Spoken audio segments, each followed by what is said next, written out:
Welcome to the Draw Shop's Get Genius podcast, where we talk to today's business influencers to pick their brain and pull out their genius. It's time to get genius. Hello and welcome back to another Get Genius episode. Super fantastic guest I have for you today. She is a total badass in every way, and she's gorgeous inside and out. Her name is Pia Silva, and she is an entrepreneur. She's a speaker, she's a writer, but most importantly, she is a badass at branding, and that's what we're going to talk about today. Her company is called Worst of All Design, and you better make sure to listen to the end because you're going to want to get her free giveaway. Really stoked to be talking to her today because we're going to cover all the things that make your brand a badass, what mistakes you might be making, what things you might be doing right. What are the things that we can really focus on and not get too elaborate on so that people really understand what it is that we do. We're going to talk about all those kinds of things, some lessons learned in being an entrepreneur. We all have those. I love hearing those from our guests, and all kinds of really good stuff. What's it like to work with your spouse if you are indeed in business with your spouse, and how can you make that really be successful? There's so many awesome things about Pia, and we will be probably not covering all of it. So hopefully you'll do your research, and we'll have links to all the other things about Pia. We have a whole bunch of links for her and the amazing things that she does. But I really wanted to focus on what she is a genius at, and that is branding. And you'll see that right away if you head over to her site, which is worstofalldesign.com, and also badassyourbrand.com. So make sure you listen up. There's going to be so many great takeaways for you, and hopefully it gives you a ton of clarity on your brand. Enjoy. Hi, Pia, and welcome to the show. Thanks for having me, Summer. Great to be here. Yeah, I'm super excited. You have some of the coolest branding that I have seen, which is really fitting because that is what you do. Yes, I'm glad to hear you say that. Yeah. I love your language, everything about your branding. It's just so super cool, and which is so important because that's why people come to you, so that they can be a badass at their branding. That's it. And that's what I try to tell people. You got to be the thing that you're selling. Exactly. You can't just say you do it. So true. And so often people are, I saw that the other day. I can't remember what it was. And of course, I'm not going to say who it was, but I was looking at some type of service, and then I went to the website and I was like, oh, this is awful. I would never work with this person because I'm looking to you to do something really good that I'm not good at, and yet I'm not impressed at all. So it's important that you're good at what you do. Yeah. It's a missed opportunity, actually. I see a lot of people not doing the thing that they do for other people for themselves. And to me, it's like, that is your greatest opportunity. Oh, absolutely. Show off how great you are, is be your own client. It is so true. So how did this become, did you see that as a need and that's how you started your business? How did this all evolve for you? No, I wish I could say it was so well planned. It was actually something that, it evolved much more organically. As a small business, I learned over the years how important it was to differentiate us. And over the years, as I did it more and more, I got really positive reinforcement for it. I learned how much I was sticking out. I was attracting more and more attention and clients. And so I did it more. And then as I did that, I said, oh my God, this is what everybody needs. So then we evolved into it even more. But it really came out of the need, because if you're a business owner, you know how important it is to stand out from the crowd, to say that you're different in some way, to show that you're different. And I just experienced that firsthand in my business. And so I said, wow, well, this is the value I have for other people. So it kind of happened simultaneously, but that's what I do for others. That's what I do for myself.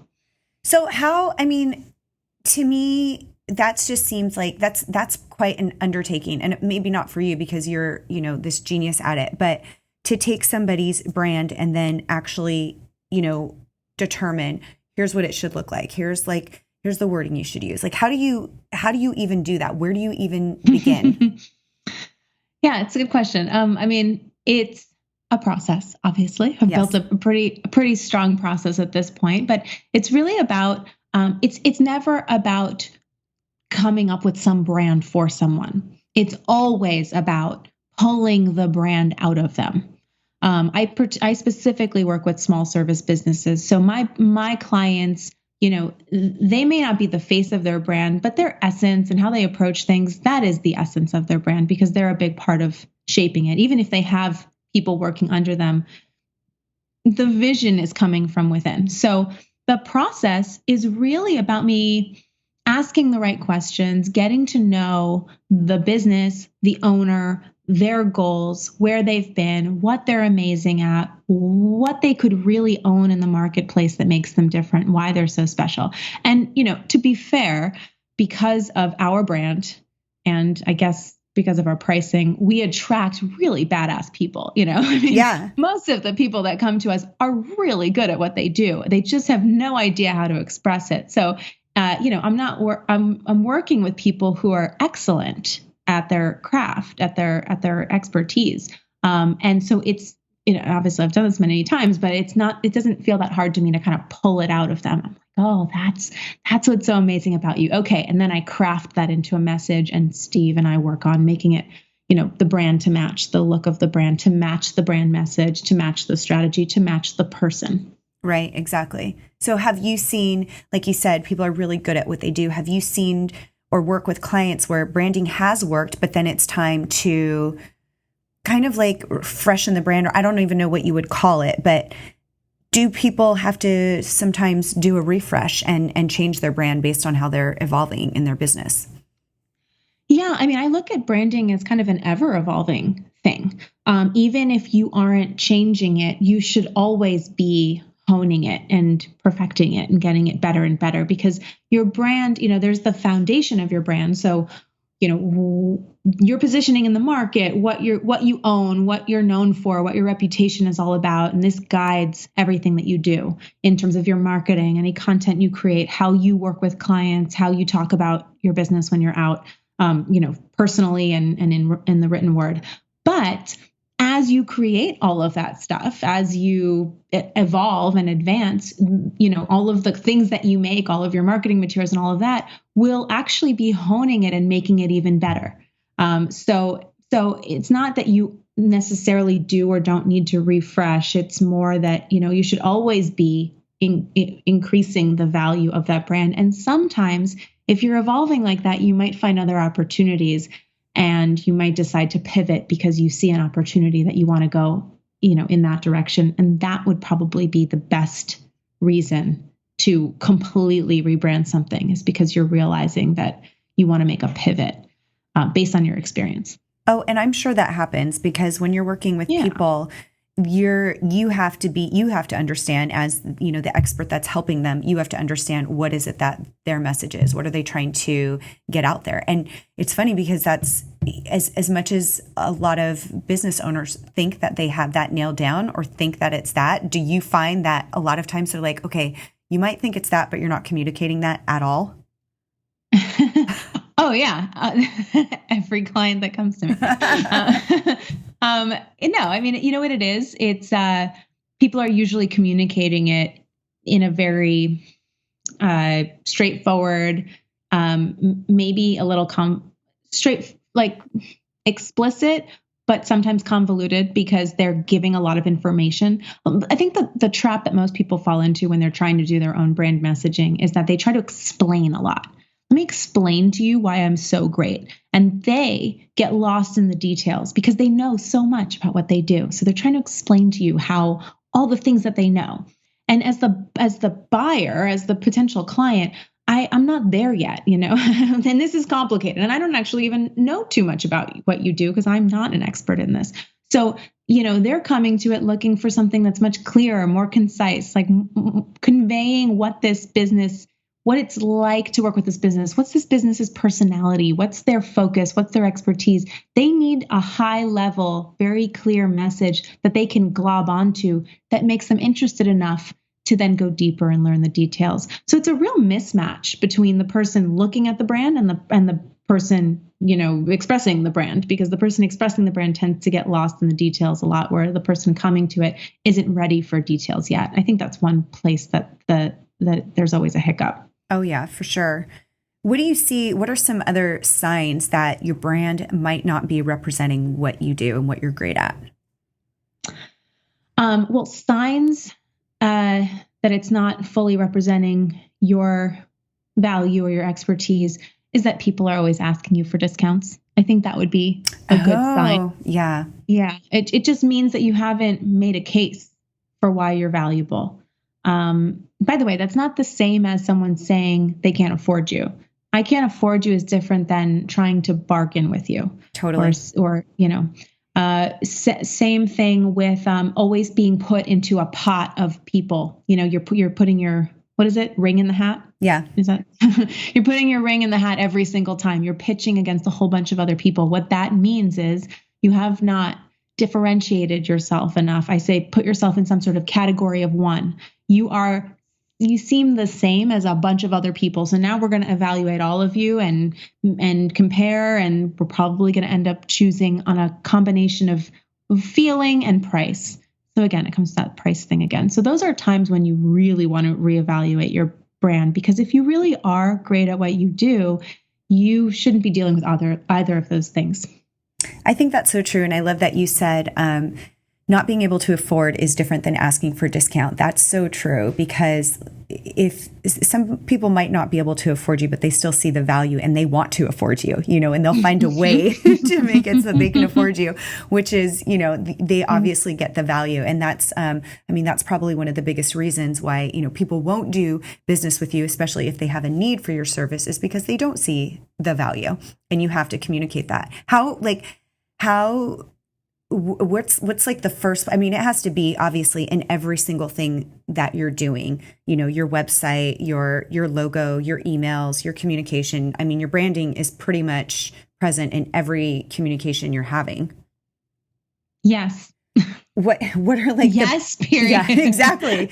So what are the biggest mistakes you see? Because I myself have been, I'm just going to say one, you already know it. I've been overwhelmed when I'm just like, I don't even know what you're trying to be. You might Google something, you go to a site and you're just like, I feel like you're copying 10 different brands and tried to put them all inside your website. You know what I mean? Or it's just so kind of overwhelming and confusing. But what are some of the things that mistakes people are making that it's really prohibiting them to getting people to see their value? Well, I could talk about this on so many different levels. So, level one is just everything on those foundational places is the same, Yeah. Your logo looks the same. This is very level one, but it's amazing how people don't even, kind of recognize this. Is your logo the same everywhere? Are the colors you're using? This is very superficial stuff, but it's very important because it creates that cohesive experience over time. Is your email a Gmail account or a business account? Right. That's some basic stuff, but that is branding. Do you have a logo in your footer? Do you have your contact information in your footer? That's a huge pet peeve of mine. That's not branding, but it is branding. This is a business. You own a business, and you need to make it really easy for people to contact you if they want to work with you. That's level one. I would say higher levels are about having a consistent voice. There are opportunities. I don't think people really, once you've got the level one down, I don't think people fully embrace all of the opportunities to build and strengthen your brand voice through everything that you do. So for example, and it's a lot of work, so I understand. For example, there are, I have Schedule Once I use. I think you use Schedule Once too. So I've only done some of them, but I plan to do all of them. When people are scheduling times with me, go in there and edit the copy and put it in your voice. We all kind of use the default Schedule Once because it's easy, but that's a brand opportunity. People who really embrace their brand will take every opportunity to put a little something on it. That can be through your emails, through automated things. But I think we miss opportunities because it's easy to just let the default stuff there. And it's okay if the default stuff is there. It's just that you're not necessarily taking advantage of a place where you could yet again reinforce your brand voice and your brand vibe and personality and message. Totally. Do you ever find that people don't know like, let's talk about the people that don't even know what their secret sauce is, what sets them apart. I mean, they might be an expert at something, they might be good at something, but what actually makes them different? And can you help people figure out what that is? Yeah, well, it's a combination of, like I said before, digging deep into, why do people hire you? Why, when you work with someone and they have a great experience, why did they love the experience? When you give somebody a lot of value, what was the value? So my first thing is to look at previous experience and previous clients and find those beautiful stories that you can really hone in on. Because if you've had a couple of clients who have gotten a certain kind of value out of you and loved you for a certain reason, your brand is somewhere around that. But I would pair that with the idea of you honing in on a group of people that you work with, a way that you work, a process. I mean, I basically outline this in my book. Like, they're kind of only for small service businesses, there's kind of like 4 quadrants that your brand can be in, and you need at least 2 of them. You could have up to 4, but you need at least 2 of them. And some of that has to do with process. Maybe you have built a methodology, so that becomes your brand. And that's something that you might be doing already that you aren't talking about, you haven't branded, you don't bring it into the conversation. And yet, of course, we all have to develop processes in some way or another. So there's also opportunities to enhance your brand by noticing what those processes are and then actually intentionally building them into something that can be part of your brand. So I would say it's those 2 pieces. Yeah, no, I love that. And it's so true. So let's talk about your branding of your business, because it's okay. Worst of all design. How did you come up with that? And what was like, what was basically your whole thing of, I'm going to be different? I just want to hear your whole backstory on how it became this brand. Sure. Okay. So people ask me about my name a lot, obviously. Worst of all design. People want to know. And usually I tell them, well, we build badass brands, and that's a badass name. And I just leave it at that. Because I'm like, so what, I leave it at that because partially, a big piece of what I preach in branding is you have to be your brand. You can't just say it. So by saying worst of all design, what we're really saying is, we don't give a fuck, and we're going to do what we want. And we are okay with some people not liking it because we're taking a stand. So we get to say that without saying like stand out and be different, which are all very overused ideas and words. Right. However, the real, the origin story is that my partner and husband's last name is Westerval, which is Dutch, and Westerval, and his nickname in college as a stoner artist was Worst of All. So Worst of All became Worst of All Design, and that's what it was going to be from the beginning. And he used it as his freelance little moniker first, and it's interesting because at first it was, I didn't have a say in it.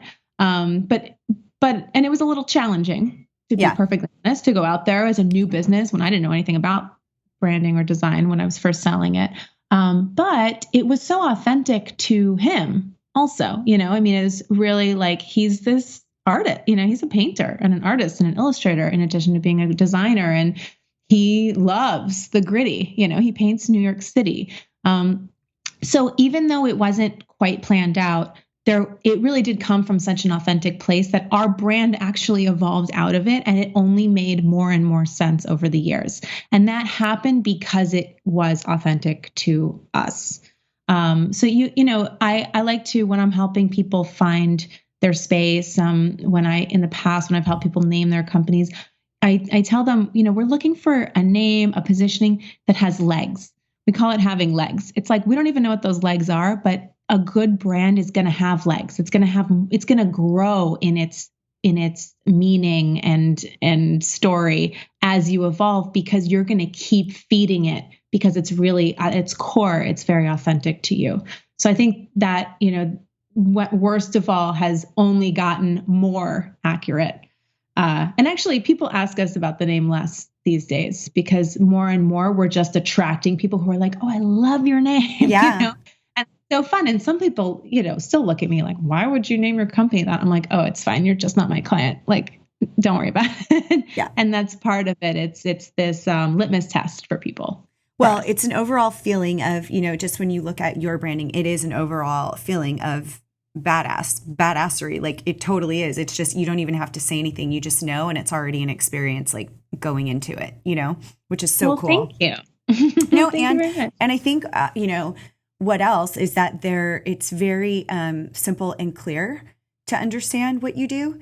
And that to me is very frustrating, especially today. I think a lot of people get frustrated with that. I mean, I would feel horrible if somebody were to ask, what do you guys do, with, and not have a really clear answer. If I had to talk about it in like paragraphs, really explain. Mm-hmm. That's such a pet peeve of mine, or you talk to somebody who's like, well, I do all these different things. There's certain coaches or there's speakers and they have this long list. And it's like, I don't even know how to describe you to somebody else. And I think that's so important. So I love that you do that on your site. How do you, for people that do offer, or they do a bunch of different things, how do you get them to really simplify that in like stop. a few words? Yeah. How do you get them to stop Yeah. and explaining? Yeah. It's, a lot of my job when I'm helping brand companies is that I'm also educating them on what it means to have a brand, because, I like to say there's your brand and then there's your business, and they're kind of two different things. Your business is like everything you do, and it's all your abilities and capabilities. And then there's your brand, and your brand is something, it's related, but it's actually this very concise idea that everybody can remember about you. Should be able to be summed up in one or two sentences. It's the thing that you own. It's kind of the entry point. It's like your glorious, your gates into your beautiful palace. Like you can only enter through one door. So let's make that door really attractive to the kind of people you want to attract. And then once they get in there, there's things that they can do. And the way that I help people hone in on that is twofold. One is helping identify, okay, you're doing these, like a whole bunch of things that you're not making any money off of. You don't even like doing them. Why are you doing these things? So I'm often cleaning house in terms of the things that they're offering. I'm like, look at this beautiful thing over here that you love to do. It's very profitable. People love to pay you for it. It's your highest value. Let's build your business around that. Let's leave the other stuff. And it's not that you can never do the other stuff, but we certainly don't need to advertise that you do the other stuff because you don't like it and it's not profitable and all these other things. Okay. So that's one thing. That's actually kind of restructuring. And I do help people with a lot of business strategy because I just find it's a big part of their brand.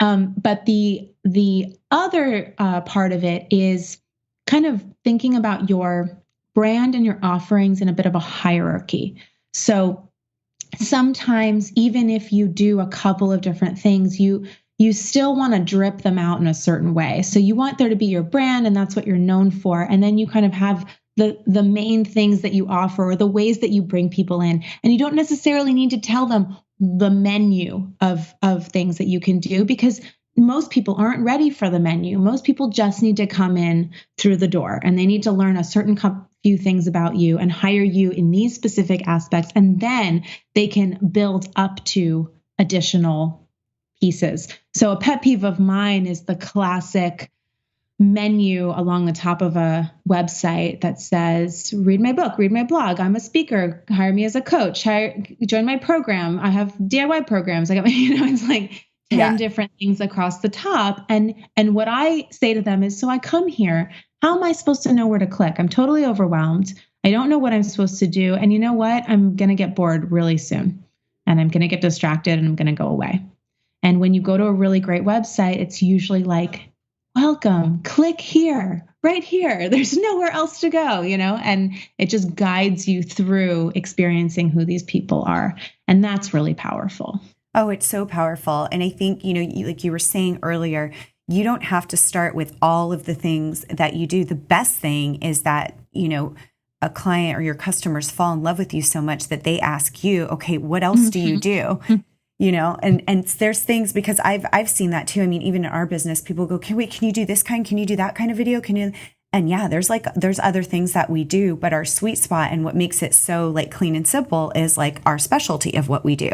And then, you do start to, like you said, you can drip that out. Now you've got these people super loyal to you. You can drip out those other things that you do, but focus on that thing that you're really good at and known for.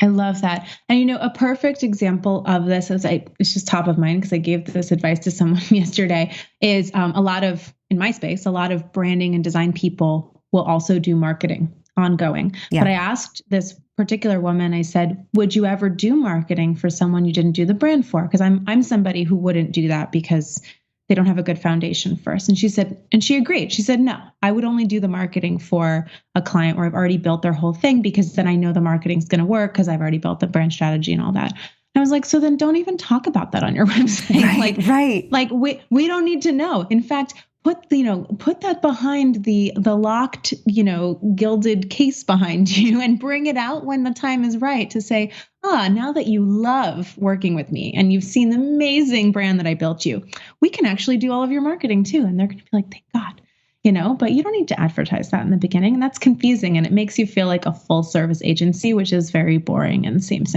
Totally. That's funny. I love that. No, that's so true. I mean, we keep saying it, but it's true. Like, you can't overwhelm people. You just want to bring them to the next step, just like keep bringing them there. But like, if you give them all of that, it's just way too much. I know I can't handle it. And especially in today's world, nobody else can. So, okay, let's back up just a little bit, because you are in business with your husband. And I know, I mean, that's like a common thing today. And I think, it's good to hear about how you make that work, because that can be challenging. It can be wonderful. It can be a whole bunch of different things for different people. I'd love to know your experience with it and any, advice that you have in terms of making that a successful relationship. Yeah. I think someday I'm going to put together some sort of like program or course or something just to work with partners. Work together. Because I love it, I love working with my husband. It is definitely challenging. But it is also a great gift to be able to spend and create, spend time with this person, building something and create something with this person. So if you don't kill each other and you make it work, then it can be a beautiful thing. Right. My advice, I would say, and what I've learned over the years is you both really have to want to make it work, because it is work to make it work. You have to develop a level of communication skills that I don't think you need if you don't work with your partner. I certainly wouldn't have, we would not have done the communication work that we have done if we weren't working together, because we wouldn't have been bumping up against each other nearly as much if he went to a job and I went to a job, for example. But we did, and we had employees for a while and they kind of sparked a lot of this. But we've done a lot of personal development work together and apart. We've done we have a therapist that we've gone to on and off for years, because anytime things come up that are difficult, we just immediately address them and also learn a lot about each other in that process. So we've become much closer because we've done all that work. And I don't think we would have done all that work if we didn't have a business that was relying on us to fix, to deal with those issues. So I'm forever grateful that it all kind of worked out that way. But the advice is you have to both want to do that, because if one person doesn't want to touch it with a 10-foot pole, I can't imagine it being easy to build a thriving business with your partner. No, that's so true. So are you responsible for different things within your business? Yeah. I mean, he's the creative. He designs everything. I don't design anything. And I'm more of the strategist and the messaging. But because we evolved these processes together over the years, I mean, he's a very good strategist and copywriter. And I know a lot about design. So we we do step on each other's turf a little bit, but my role is squarely in the strategy and messaging, and he is ultimately responsible for all of the design and the build of the sites and all of that. Yeah. That's awesome. Yeah. Yes. No, and I think I think it's really, first of all, really great advice. And also, I think it's so cool that your talents lie in different places, and really complement each other. Thanks. Yeah, I think it's necessary. I think if we were two creatives, we wouldn't have a business. Right. Exactly. That way. Yeah. Yeah. So I had, I just wrote this down actually. This is what I wanted to ask you. So if somebody's wanting to go in, do you think it's possible for somebody who's like, oh my gosh, say they listen to this podcast and they're like, oh yeah, I do need to get clear on my branding. Is that something they can even do themselves, where it's like, oh, let me go in and rebrand myself? Or do you have to be kind of on the outside of it? Well, I do find that people have a hard time doing it for themselves because they're lost in the details, like I was saying before. But there's definitely steps you can take and to make that happen, or at least get far. I mean, we don't work with people who are just starting out, for example. I only will work with someone after they've had a certain amount of experience working in their space. So I'm already saying you're not ready to really do this kind of work and invest in it until you had enough experiences, because strategy has to rely on previous experience. It can't be hypothesis. So that alone, I think it's okay. You just go out and work. But like I said, this is ever evolving. So you're kind of constantly adding to it and getting better at it. I'll put this up right after we get off of this, share my interview that it's a very long list of questions, but it's my brand shrink interview. I give it to people live and, they pay me a couple $1,000s for that, but the questions themselves can be eye-opening. And I'm happy to share that with listeners if they want to take themselves through the process. Wow. That would be fantastic. Yes. Thank you. Yeah. Yeah. And if you send over the link, we'll make sure that we put that in our blog post and show notes. Perfect. So as a business owner, what was, because it sounded like, it didn't just magically happen. What's one of the biggest, lessons that you have learned in growing your business? That the road to success is not straight. Yeah. I would say, despite the fact that I want it to be. And I continue to experience that because I'm an entrepreneur. So I'm constantly building offshoots of my business, like different ideas and playing with things. And every time I get knocked over the side of the head, oh, right, this is not linear. Right. This is not going to just go straight exactly where I want it to go. And I think that I continue to internalize that is the process. And not just that's the process of business, but that's the process of building something special and unique. You literally have to go through some detours. You have to try things that aren't going to work. I was talking to someone recently, she was asking about, I don't know what she was asking about, but she was saying, because I spent $10,000 on this guy and it didn't work. And I was like, yeah, do you know how many times I've done that? It doesn't mean that, it didn't work is kind of a relative term. Spending money on things and they don't work the way you want them to also gives you a ton of information, and there's a lot to learn from that. So even though I have tried many things that haven't worked, I've also learned so much from those experiences. And I try to squeeze every last drop of lesson and learning from those experiences so that they're never a waste. Because anytime you try something and it doesn't work, you actually have more information and that can help you go in the right direction. So I would say that's the biggest lesson. And I continue to learn it every day, but at least I'm starting to internalize it more. I'm so glad you said that, because that's probably one of the biggest things that people have so much guilt about is if they do spend a lot of money on something like, oh, this is going to be, something new that we're bringing to the business, or we're going to hire this person, or we're going to do whatever it is. I mean, it is inevitable. Like you said, I don't know. I literally don't know. And I know a lot of entrepreneurs, one person who hasn't made that mistake, but it turns into, like you said, it turns out to be one of the greatest lessons. And my partner and I will look at that a lot. And sometimes we'll laugh about it, or you look at your, you're looking at your P&L and you're looking at, the things that you've done. You're like, oh, that didn't work out so well. However, look at what it led to though. You know what I mean? And that is that is part of the price of being an entrepreneur and having a business. Because first of all, if you don't try, then you're not even going to know what it is like when you do succeed. So you have to try those things. And a lot of the times, they're going to fail and they're going to be mistakes, but they're not mistakes that don't lead to something that you end up doing something better because of it.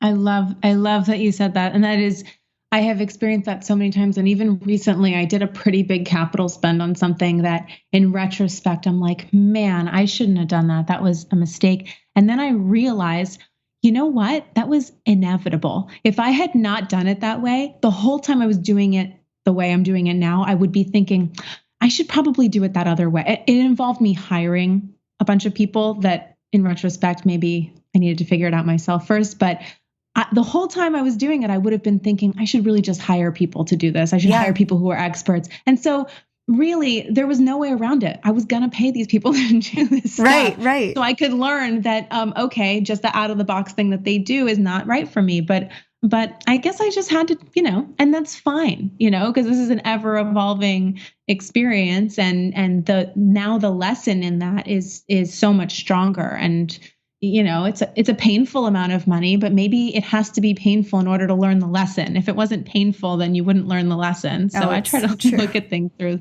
those beautiful rose-colored glasses. It's so true. And, you have I remember, ask my mom certain things like, why did you let me make that mistake? Why did you let me do that? And she's like, I can't tell you, to not do something. I could tell you, but you'd probably still do it anyways, and you have to go through the journey. That's the whole thing. Like, if I really want you to learn the lesson, you have to go through it. And it's so true. Like you said, there has to be some pain associated with it for you to actually go, oh, wow.